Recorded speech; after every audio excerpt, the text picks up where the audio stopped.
Welcome to the in front of me XIAOMI Redmi Note 8 Pro, and I'll show you how to turn off auto update apps on this device.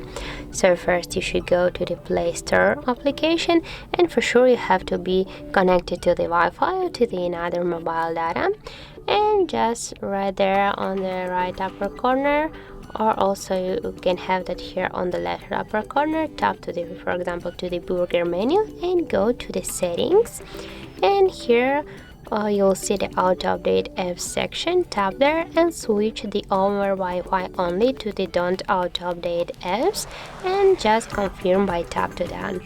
And that's it, that's how it looks. If you find this video helpful, remember to leave a like, comment and subscribe our channel.